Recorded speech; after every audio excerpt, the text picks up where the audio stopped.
Hello, everybody. It's Mike Yao with Savage Kingdoms role-playing game and Fire in the Head Productions. So I'm thinking about doing another little series of videos here. I know I keep trying these different things to kind of see what works on YouTube and try to get this whole thing kind of going a little bit more and to help promote Savage Kingdoms, which I still deeply believe in. I'm a little biased slightly as the creator of the game, but as much as I do run D&D 5th edition, particularly for kids, most of my adult players much prefer Savage Kingdoms, to which I am very thankful for.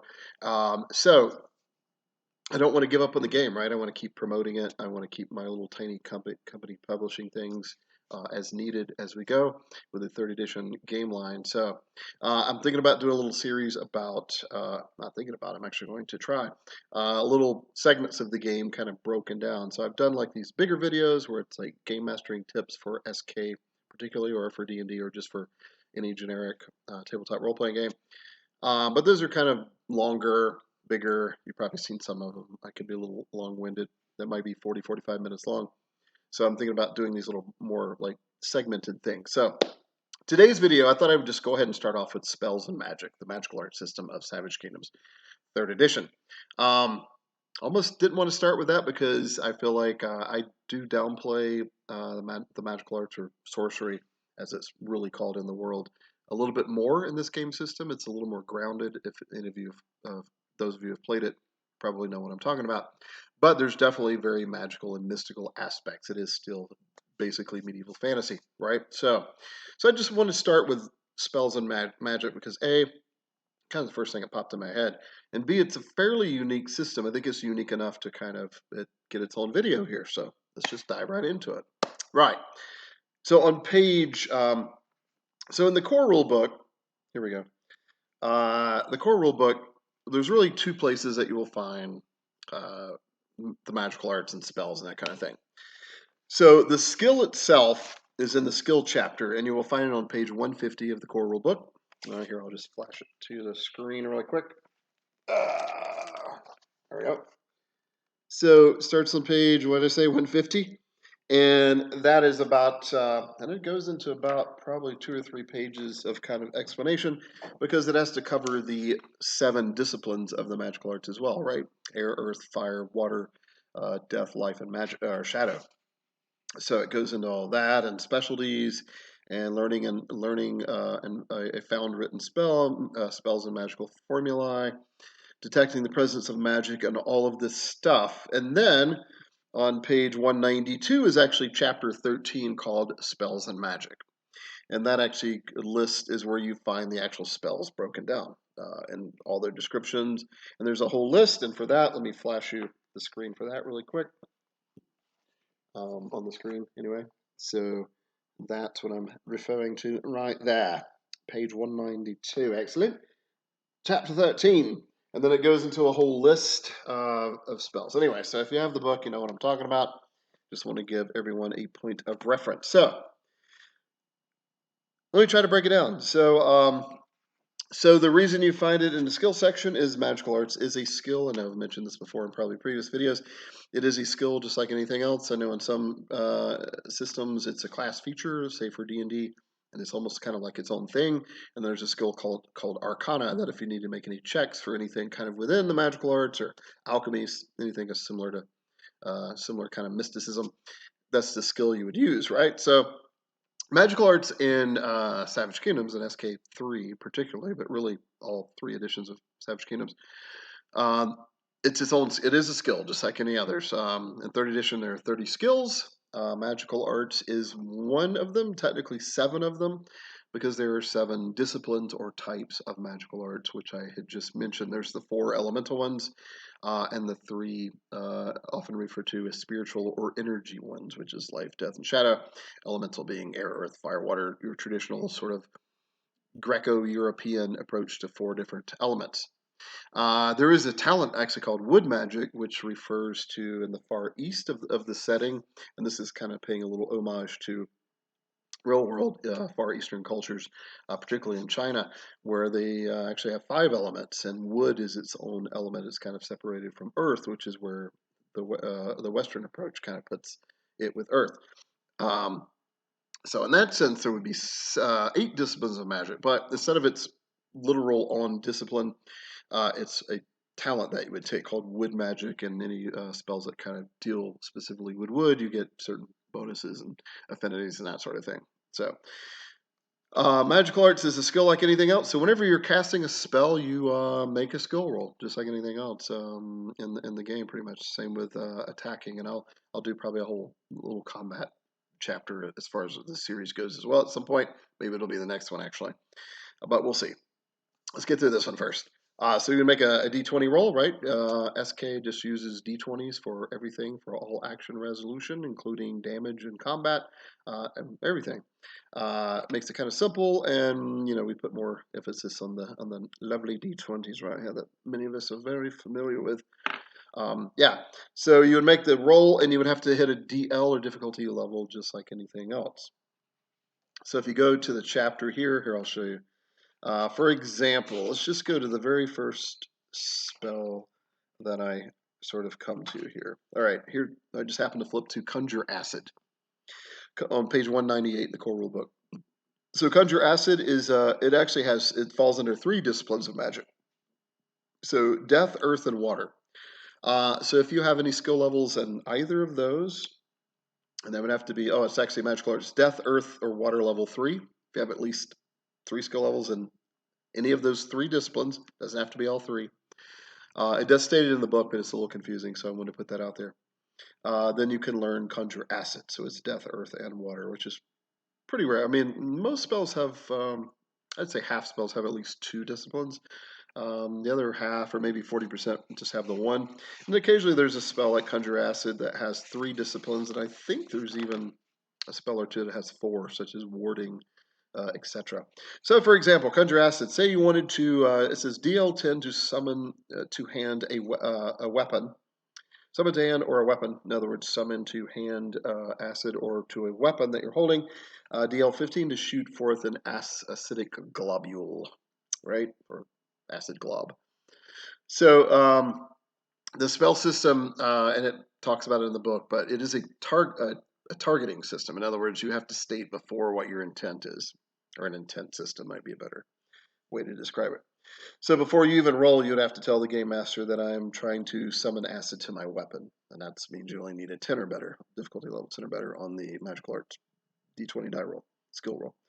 If you were trying to shoot forth the glob, it's DL15, and of course you'd have to state it. So in other words, you can't say, I'm just going to cast Conjure Acid. Oh, I happen to get an 18. I'm going to shoot forth instead of conjure it to my hand. So you're supposed to state your intent before. Because technically, even though it's all one spell, but narratively speaking, within the fiction of the world, you probably would have a different word or syllable mixed in there, or maybe a different gesture that would make it do the 2 different things, right? So that's one way of looking at it narratively. If you guys are like me, I'm probably more story based than I am mechanical based. I think I design mechanics decently, but really, they also like if I think of stuff narratively or story wise, to me things make more sense. That's just me. So think of it like that. And then it costs 2 stamina to cast to the DL10 version, or 3 stamina points for the DL15 version. In other words, to shoot it forth. So stamina is a derived trait, as most of you probably know. This is fairly basic rules of SK. Stamina, spellcasting, or any use of magical arts costs, or not any use, but most uses, I'll get to more of that in a second, cost stamina points, because it literally taxes your body. It's within the fiction of the game, casting magic or invoking spells, performing magic is it's very draining. And the cool thing about that, and the reason I did the mechanic that way, is there are certain combat maneuvers that also cost stamina, and even a few social talents that cost a stamina point or 2 here and there. And so what that did allowed me to have a unified mechanic. So there's always been the question in tabletop role-playing games about the warrior mage, or the gish, I think is that weird term, which I've never quite understood what it meant, honestly. But anyway, it's like a fighter mage, a warrior mage kind of a multi-class thing, concept, right? So, and then game designers have always kind of worried about, like, well, how do you really make that balanced? And because those are, and tabletop and medieval fantasy, those are really probably the two dualistic natures of the game. Is you have kind of the warrior and the mystic, or the mage or the priest or whatever. You have other aspects like stealth, which to me is kind of a big deal and probably underused, and social, all this other stuff too. But those are kind of like the two big parts of the dichotomy of it. And so that's probably where the whole Gish thing and Warrior Mage thing comes through. So anyway, what I was getting at in this mechanic with stamina is that it really solves itself. If you're performing fancy maneuvers as and a spellcaster, you're going to be using stamina even more so. So that gives you a innate game balancing feature within the game mechanics, supported by the fiction of the world, of course. So that's how you do it. Also, wearing armor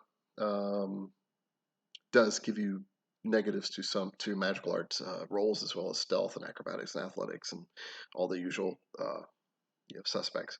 So that's another kind of balancing feature as well. But anyway, so it will cost 2 or 3 stamina points to do that. The average amount of stamina like a zero advancement character has is usually around 10 to 12. So you can kind of see that's fairly taxing. If you focus on stamina, you can get a decent amount more, and there's even a talent called Tireless that when you get to half stamina, you don't suffer those penalties for being fatigued, which is -2 to all die rolls, mobility, and defense. You just kind of ignore them until you get to 0, then you suffer everything else like everyone else does for getting to 0 stamina, which means you're conscious, but you're exhausted, and you have -5 to all those things that I just mentioned.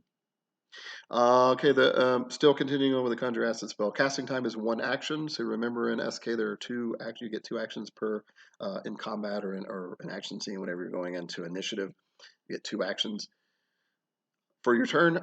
So it would be 1 action to cast it. So in other words, within the story, within the fiction, that's about 2 or 3 seconds. And I mentioned in other videos, that's the unusual way of spell casting in Savage Kingdoms. Maybe not so much for PCs, player characters, but for non-player characters within the setting. Most NPCs are cast ritualistically. PCs can do that too. So everybody, if you know magical arts, you're technically a ritual caster. There is no particular talent or feat or whatever that you have to learn. If you cast a spell as a ritual, any spell you can try as a ritual. Takes an hour. It gives you another +2 to the die roll. So you can see why, if people have the time, most NPCs not being out in these great adventures and getting involved in all these horrible conflicts, can sort of take their time to cast these spells ritualistically. Often they would have assistants or acolytes or apprentices that help cast the spell, that help perform the ritual or the ceremony.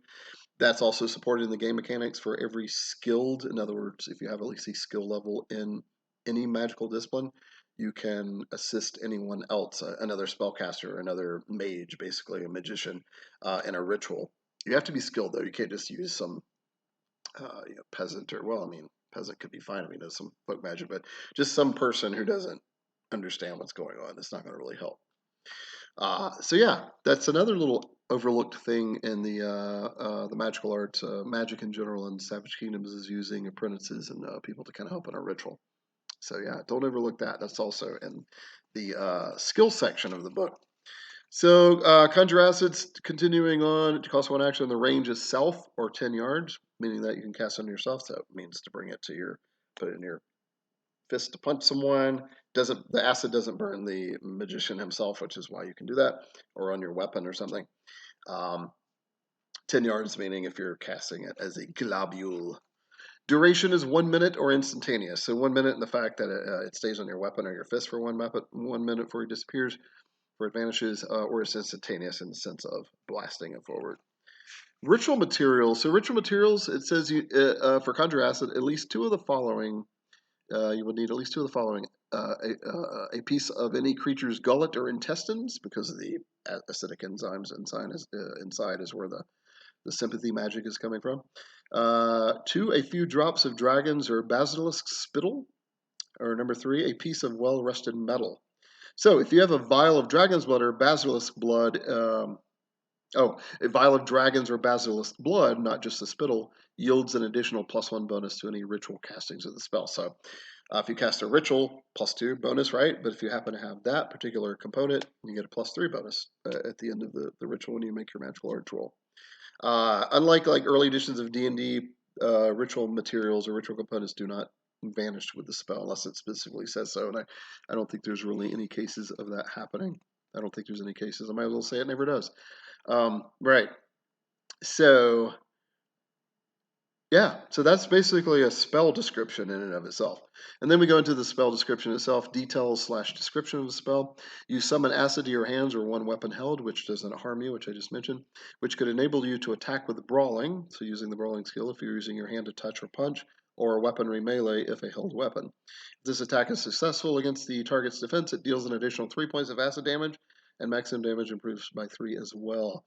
For the greater DL15 version, a fist-sized globule of acid shoots forth toward one target, dealing 1 point of acid damage for every point of success over the target's dodge defense, maximum of 10 damage. So they're not rolling acrobatics in this case. If you were to equate this to, say, 5e, this would be like a spell attack roll, right?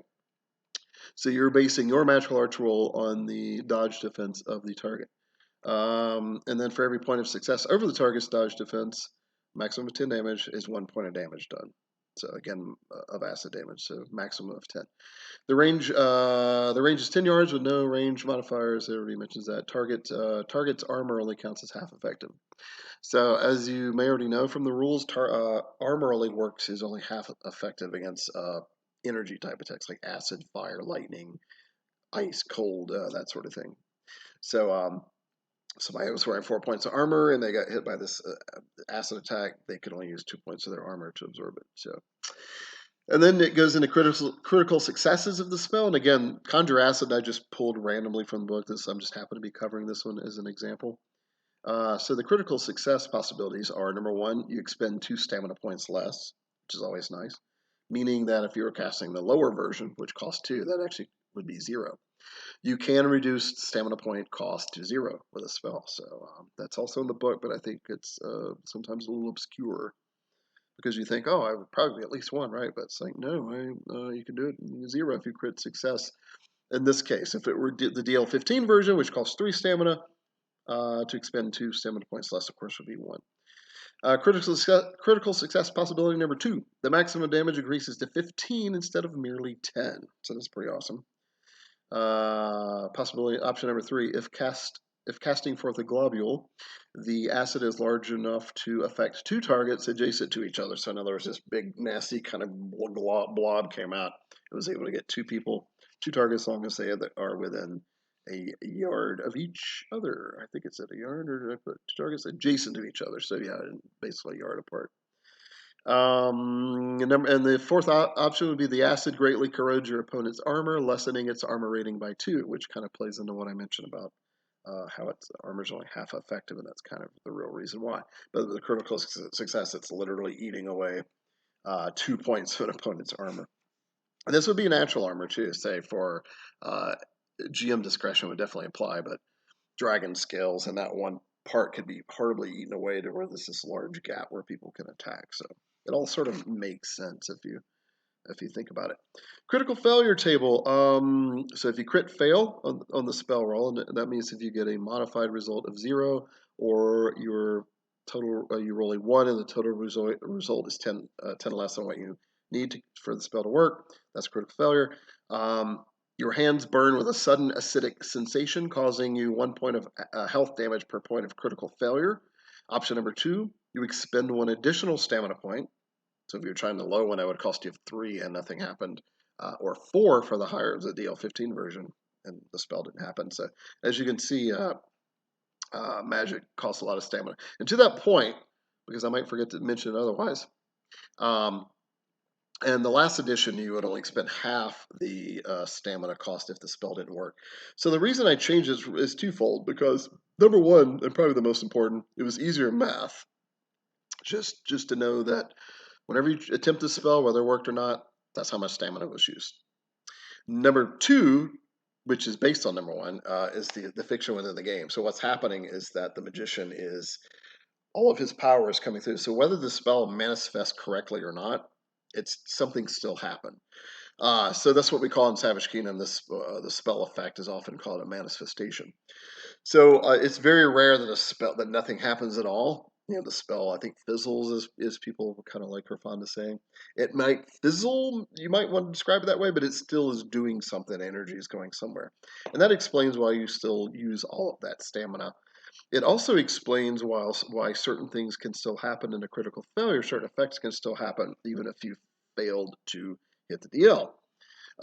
Missing by 10 in this case, this is a critical failure, or with a final result of 0. For example, number 3 is you immediately gain the obsession alchemy or phobia acids weakness, your choice of which, both minor versions. Okay, so this one, oh wait, number 1 says your hands burn with a sudden acidic sensation causing you 1 point of health damage per point of critical failure. I already read that one, but just to go back to that, to make that point, you can see something still happened even though the spell failed. It just didn't happen the way you wanted it to. It didn't manifest per what you were wanting to happen. And so it ended up burning your hands in this case. So, case in point.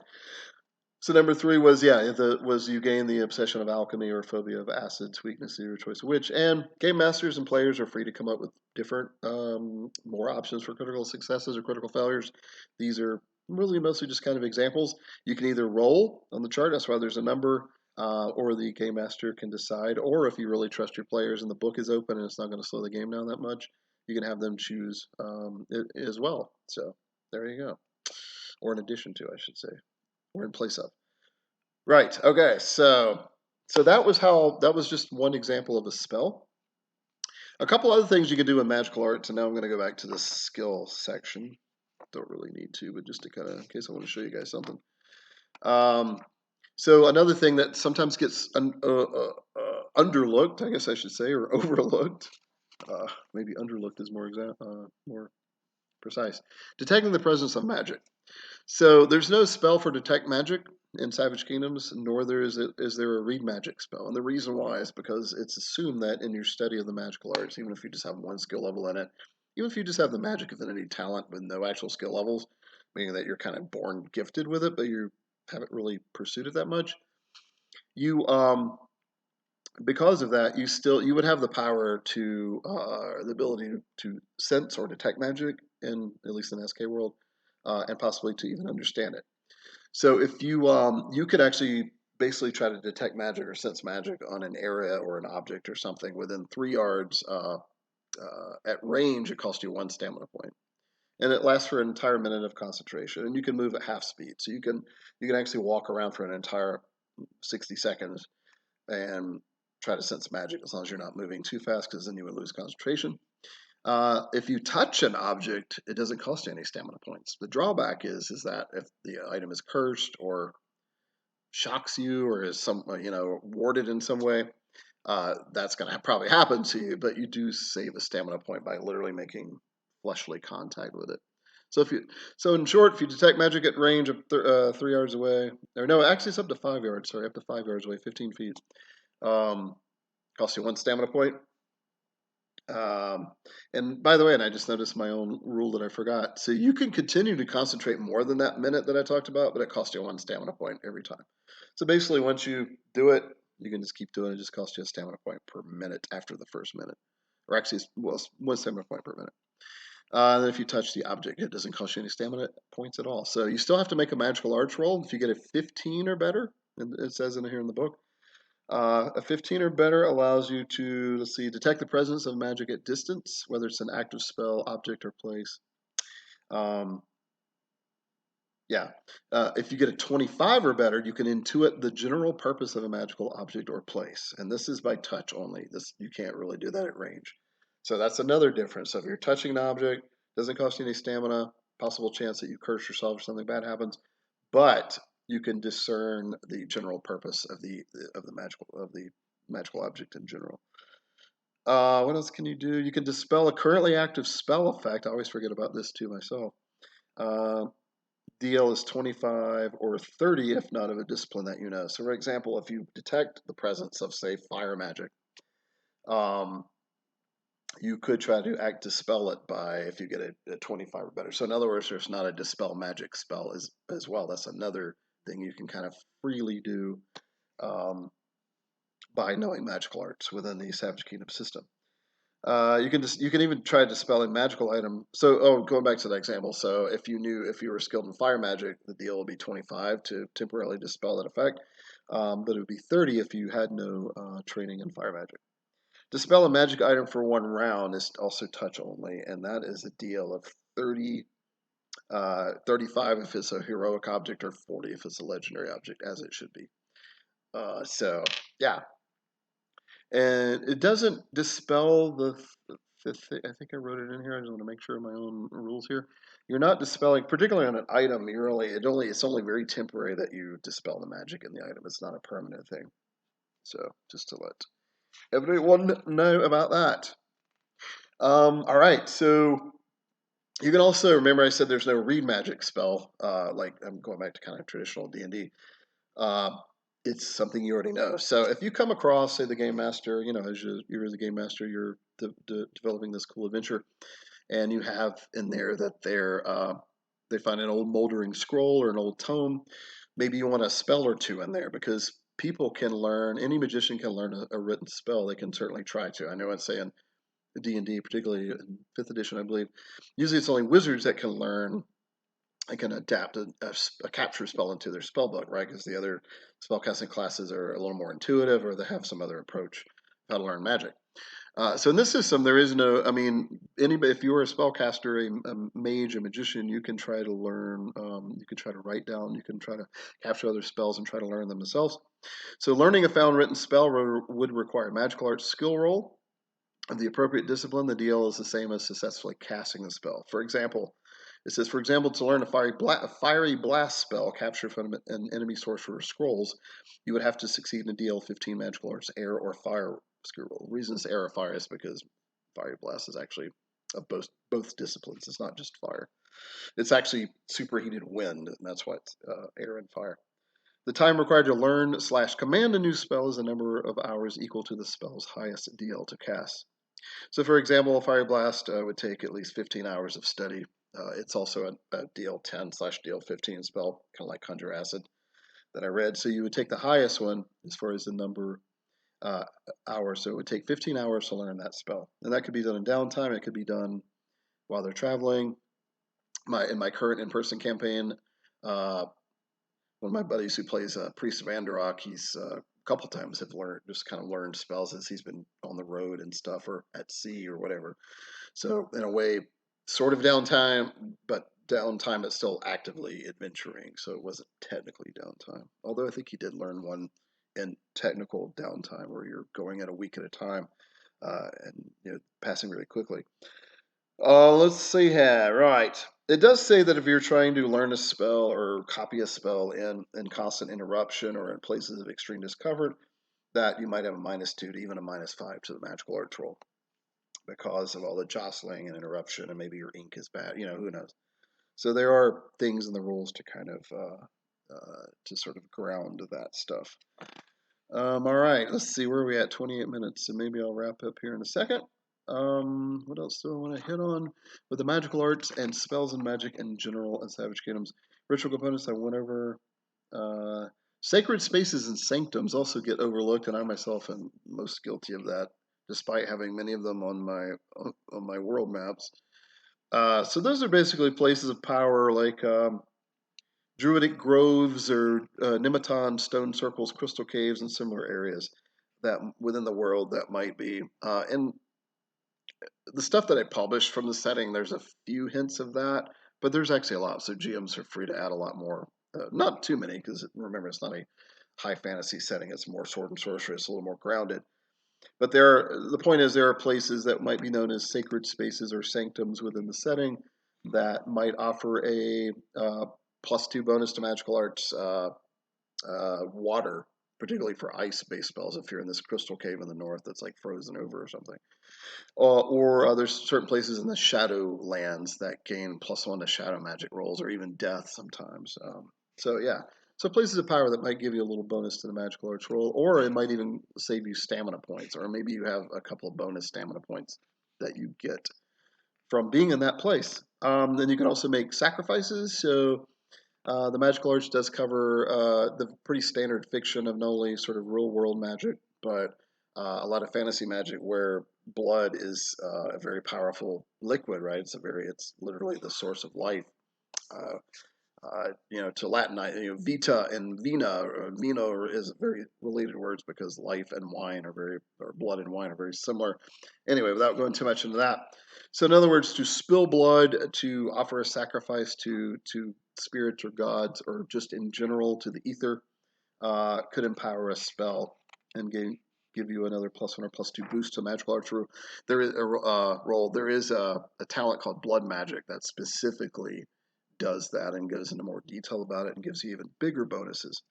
It does warn you though, if you constantly are sacrificing humans from no apparent reason, especially from your own people like tribe, because you might earn the kinslayer weakness for starter, or possibly honorless, oathbreaker, or even tainted if you could constantly do it. Tainted is the only way to be kind of truly evil in the setting as a mortal. You've really embraced yourself. You lost almost all of your humanity. You probably traffic with demons and stuff like that. So it's just a warning about that. It does. Let's see. I want to mention countering enemy spells. So you can counter a spell, but you have to know the counter magic talent. So if you know the spell someone's casting and you have the counter magic as a reaction, you can counter. It's basically magical arts. Your magical arts roll versus theirs. The highest wins. So pretty simple, pretty cool. Doesn't mean everybody can do it. You have to have the talent, but it is there. What else do I want to go over really quick? Oh yeah, so wild mages is kind of a thing. There's not really a hard game mechanic for it, but the term wild mage in the Savage Kingdom setting is someone who's not attached to a traditional sect or organization or order or tradition that studies magic, particularly the priesthood in the area, the accepted priest of your people's religion, a lot more trusted with magic. But a wild mage is someone who doesn't follow any of those traditions, or possibly a very foreign tradition that the people in the area aren't used to. And sometimes they would call those people a wild mage. And it's not a very slightly derogatory term. Maybe in some ways it's kind of cool. It's a cool term, but it's kind of really derogatory for the most part, meaning wild, untrustworthy, that kind of thing, often looked at with a little bit of disdain, actually, or in the very least distrust, that sort of thing. So there we go. I think that's going to wrap it up. I could probably go into more detail about magical arts and stuff like that, but in general, that really kind of covers all the basics and even a little deeper than just the basics. So hope you guys enjoyed the video. Like and subscribe and share and all that stuff. Check out Savage Kingdoms. I'm really trying to keep this game alive, and I'll maybe try to do some more videos in this kind of series. So, all right. Thanks, guys. Talk to you again soon.